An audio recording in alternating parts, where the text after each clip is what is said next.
मित्रांनो, आज परत एकदा आपण एका मॉलमध्ये जाणार आहोत लाईव्ह स्केच करण्यासाठी. जसं आपण एक सिरीज सुरू केली लाईव्ह स्केचची, पण आज असं काहीतरी होणार होतं ज्याचा मी विचार सुद्धा नव्हता केला. नेहमीप्रमाणे आपण एका मॉलमध्ये गेलो लाईव्ह स्केच करायला. इकडे मला समोर एक काका दिसत होते ज्यांचं आपण लाईव्ह स्केच करू शकत होतो. सो मी फटाफट पुस्तक उघडलं आणि लाईव्ह स्केच करायला सुरुवात केली. जसं तुम्हाला माहिती आहे, आपण डिटेलमध्ये स्केच करतो, त्यामुळे अर्धा पाऊण तास तरी लागतो आणि समोरचा व्यक्ती तिथे बसेल का नाही तेवढा वेळ आपल्याला माहिती नसतं. काकांचं स्केच सुरू केलं, 10-15 मिनिटं झाली, आउटलाईन वगैरे माझी पूर्ण झाली. एवढ्यात मी बघितलं की ते काका उठून निघायला लागलेले, पण आपलं स्केच पूर्ण झालं नव्हतं. अनलकीली आपण ते त्यांना देऊ शकत नव्हतं, म्हणजे पहिला अटेम्प्ट आपला फेल गेला होता. परत एकदा मी विचार केला की अजून कोणाच तरी आपण स्केच करूया, कारण माझा टाइम भरपूर होता. परत मी बघितलं की कोणाचा आपण स्केच करू शकतो. तो तेवढ्यात माझ्या बाजूच्या टेबलला एक मुलगी येऊन बसली. तिचं मला वाटतं आपण लाईव्ह स्केच करून देऊ शकतो, कारण ती आत्ताच आली होती, म्हणजे जवळपास अर्धा पाऊण तास तरी ती थांबेल तिकडे. तो फटाफट मी परत एकदा लाईव्ह स्केच करायला सुरुवात केलं. जवळजवळ 25-30 मिनिटं झाली होती आणि ऑलमोस्ट आपलं स्केच कंप्लीट होत आलं होतं. तेवढ्यातच त्या मॅडम उठून निघून गेल्या तिकडून. परत माझा मूड ऑफ झाला. दोन्ही पण स्केच आपण देऊ शकलो नाही. पण थोड्या वेळ मी तिकडेच बसलो. नंतर मी घरी जायला निघणारच होतो की खाली बघितलं की त्या मॅडम खाली उभ्या होत्या ज्यांचं आपण स्केच केलं होतं. फटाफट मी खाली गेलो आणि आपण त्यांना स्केच दिले आणि त्यांची रिॲक्शन तुम्ही बघू शकता. तुमच्यासाठी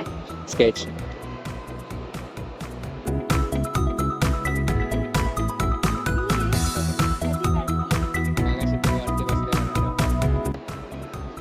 आवडला.